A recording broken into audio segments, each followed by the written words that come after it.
Hey everybody, thanks for watching the VSO Gun Channel, and I want to start out this video by saying that I've delayed making it for about a week now because whenever there's a tragedy in the world, whether it's here domestically in the United States or elsewhere, I personally think that we should give the victims the time and the space to grieve before we hyper-politicize an issue.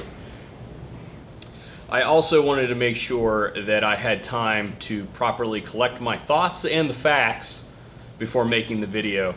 Even though I could have, jumped on the bandwagon early and made a bunch of, threw out a bunch of rhetoric to garner a bunch of views on something that was, hot to talk about. That's not what this channel is about, and that is not what we do here. Now that some time has passed, several viewers have asked, my opinion on the Paris attacks. So I think that it's time to go ahead and say something. Now I will apologize. I did take some notes that I will refer to periodically. A lot of times I like to do off the cuff, but I want to make sure that I cover everything that I wanted to cover in this video. All of that said, if you're hypersensitive, you should probably click away from this video right now. I'm going to say some things that are going to piss a lot of people off. And some things will be hard to swallow, some things won't be hard to swallow. You can unsubscribe from the channel, you can stop watching the VSO Gun Channel, I don't care, but what I'm going to talk about here are truths that may or may not be easy to handle. So without further messing around, before I hop into each of these points, I want you guys to understand that the overarching thing that we have to recognize is that the underlying cause of this is radical Islam. And I said it. I came out and said it directly. Radical Islam is the problem. We cannot fix radical Islam, but however, there are things that we can do to mitigate its influence over our lives and the international community. So to that effect, and with that in mind, this attack, first and foremost, lies at the feet of Barack Obama. We were warned by the previous administration, Bush, which I am not a huge fan of, that to leave Iraq early would invite our enemies to become emboldened and stronger, to rebuild what we have destroyed and come back even stronger. I know some in Washington would like us to start leaving Iraq now. To begin withdrawing before our commanders tell us we are ready would be dangerous for Iraq, for the region, and for the United States. It would mean surrendering the future of Iraq to Al-Qaeda. It would mean that we'd be risking mass killings on a horrific scale. It would mean we allow the terrorists to establish a safe haven in Iraq to replace the one they lost in Afghanistan. It would mean increasing the probability that American troops would have to return at some later date to confront an enemy that is even more dangerous. And that has happened. And to understand this, we have to understand where ISIS came from.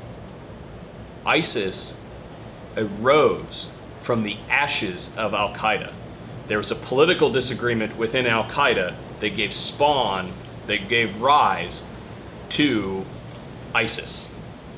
Now they have consolidated power and resources and have begun to roll across the Middle East and now are exerting influence throughout the world. And this is why we see the attacks in Paris.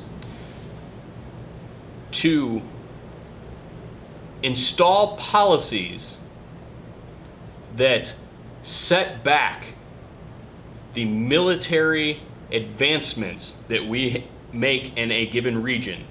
That's why I ended the war in Iraq.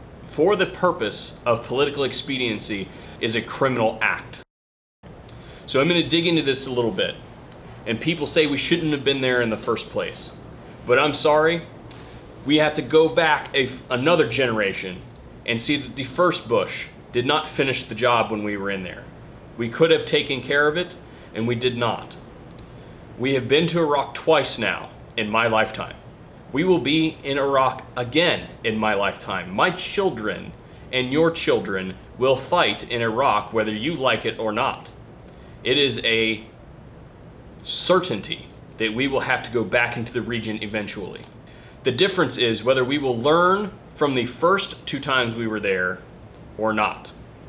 Ever since the end of World War II, we have fought wars in the terms of proxy wars escalated to full conflicts, or for the stated purpose of establishing a stalemate or supporting local forces so they can do the fighting themselves. Think about it. Korea, Vietnam, the first Gulf War, any of the Balkans, all of those situations, we go in without the will to win it. Our people on the ground certainly had the will to win it. However, our leadership, weak-kneed and spineless, lacked the resolve to push forward. So how do we do that? I'm not a military tactician, all right? But what we did in World War II worked really, really good. The United States used to conquer. Now we stalemate. Now we go in for a specific political goal and get out. Think about Germany, Japan. We leveled those cities and rebuilt them. I'm not saying that we need to go in and spend a bunch of money to raise the infrastructure of a certain state. But when we go in and commit resources, people, lives to an area, we need to own it. We've been doing that with Germany and Japan for some time. We've been subsidizing their national defense since the end of World War II. We need to draw down those bases, still maintain their capabilities, but we need to draw down those bases and reconcert the effort and the personnel to doing something that matters. Now, don't get me wrong, we don't need to eliminate those bases. We need to maintain their capabilities, yet recommit the resources. So that if should a time arise where those bases need to be full combat ready, they can be raised to that level. But right now there is no conflict going on in Europe, and we should be taking the fight to where it is and where it originates. Marines fought and died in a place like Fallujah, one of the hardest fought pieces of ground in the Second Iraq War. Yet to this day, a black flag flies over the city. That is unacceptable, and our new military policy should be that if a United States soldier bleeds on your ground, it is now our ground because we paid for it. You were incapable of taking care of it yourself, so we had to pay the rent, and we did. It is now ours. We should be establishing permanent military bases in the region to take the fight to the enemy so they cannot take it to us here at home. So, with that said, it is Barack Obama's fault that ISIS has risen, and therefore it is his fault that Paris was attacked. So, let's move on from American leadership and talk about French leadership. Where has France failed? Well, first they failed to recognize that there was a terror threat, a continuous terror threat in their region after the Charlie Hebdo attacks. If you asked anybody today, very few people would be able to tell you who Charlie Hebdo was, what it stood for, what occurred there, or its relevance today. And the reason for that is that, it garnered some media attention initially, but then it was dismissed. And it was almost as though, even if you take our own leadership, John Kerry himself said that it was almost justified because they were making drawings of the Prophet Muhammad, or they enticed these people to attack them. There's something different about what happened from Charlie Hebdo, and I think everybody would feel that. There was a sort of particularized focus and perhaps even a legitimacy in terms of, not a legitimacy, but a rationale that you could attach yourself to somehow and say, okay, they're really angry because of this or that. And the underlying problem is that there's anti-Semitism running rampant across the world. all right? Just because they were Jewish people does not mean that they don't deserve to be protected and that any attack on them is not okay. So, we need to learn the lessons of that, as the French people did not. They did not change any public policies. They did not upgrade security in their country after the Charlie Hebdo attacks. And here we sit. Another attack on Paris. Another issue that translates here at home is the influx of Syrian refugees. I'm sorry, but if we don't learn from this, we're in trouble. France took in Syrian refugees even after the international intelligence community stated that it was likely that ISIS would infiltrate the refugee population. They did it anyway. They completely disregarded the international intelligence community and took them in anyway. And this is what happens when you think with your emotions instead of your brain. Any government official in France that read the intelligence report was informed of the intelligence on Syria infiltrating, or of ISIS infiltrating the Syrian refugee population, and decided to accept Syrian refugees anyway, should be held criminally responsible under the jurisdiction of a military tribunal, because it is treasonous that what they did to their citizens. And this makes another important point. Your government cannot protect you, and they don't care to protect you. You'll notice that no politicians were killed in the Paris attacks. And the reason that is, they have protection. They have armed bodyguards following them around everywhere. So the other failure of the French government is to enact policies that allow the citizenry to defend themselves against attack, whether it be from their own government or from radical Islam. And in this case, that decision to not enact policies or recognize that the best way for someone to defend themselves is not to call the police, is not to call the military, is not to call the government, but to shoot the bad guy themselves. Good guys with guns stop bad guys with guns. To that effect, Interpol has even gone as far as to say that perhaps the best way to prevent future attacks of this nature is to arm citizens. Arm responsible citizens and you will get the results that you want. That is what Interpol has said. And using the United States as a model, we have terrorists show up in Texas and they're immediately gunned down. Case in point. Same thing happens in Paris. Hundreds die. Which one works, people? So I also lie at the feet of French government officials for, one, bringing in Syrian refugees even at the warning of the international intelligence community, but also for not arming their citizens or recognizing that the best way to deal with this situation, the best way for people's lives to be protected is for them to take personal responsibility for themselves. Something that America recognized a long time ago. So along those same lines,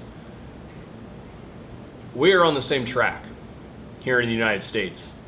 We have government run rampant that is moving ahead with plans to import Syrian refugees into this country. And they're doing so even at the objection of many governors throughout the United States. However, there is no legal precedent that allows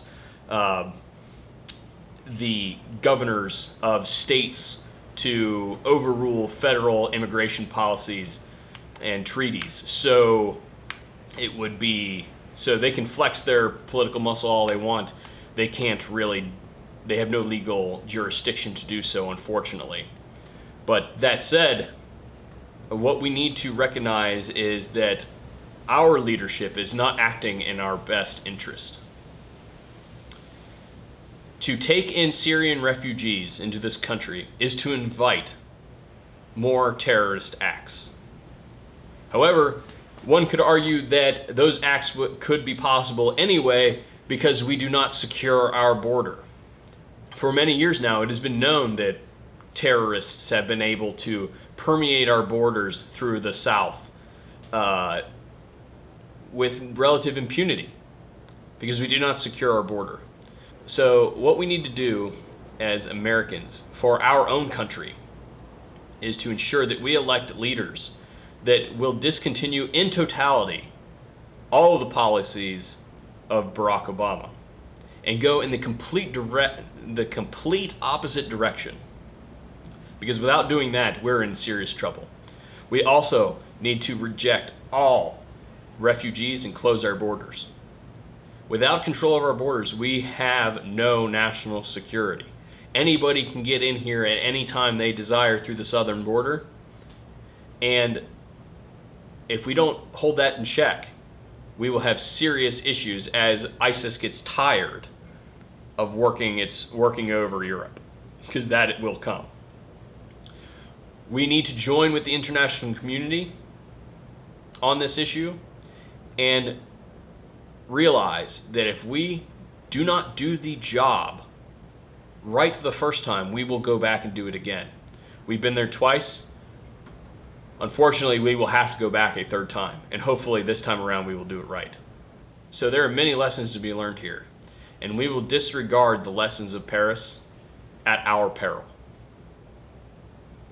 Thanks for watching the VSO Gun Channel. I know that this is not a happy video or a good subject to talk about, but it's important that we recognize that every single day it is our responsibility to take on our own personal safety and the safety of our loved ones around us.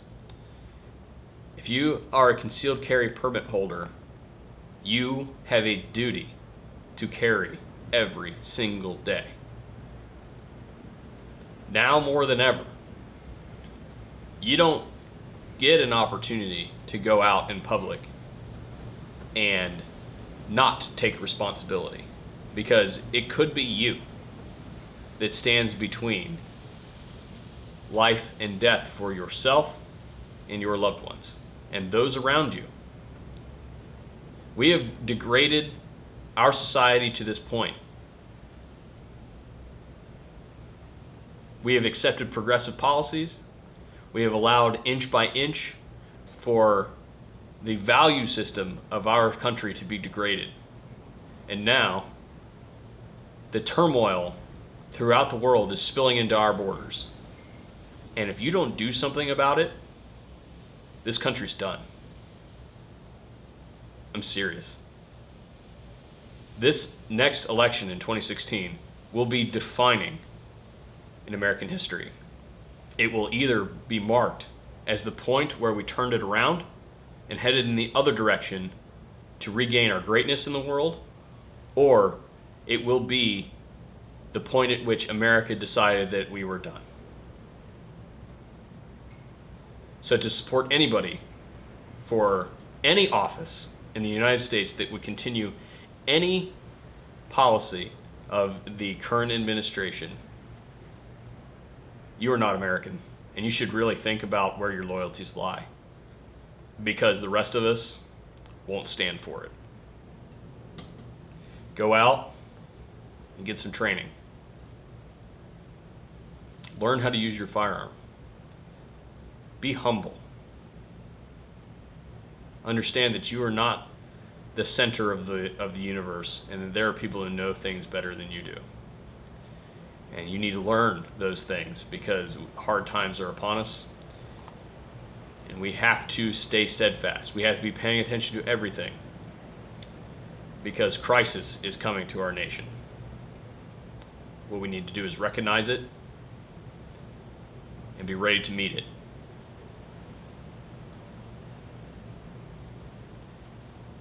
Hopefully,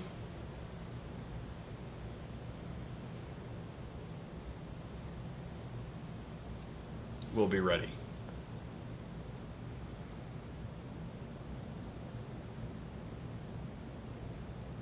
And if we're not ready, hopefully at least we're prepared.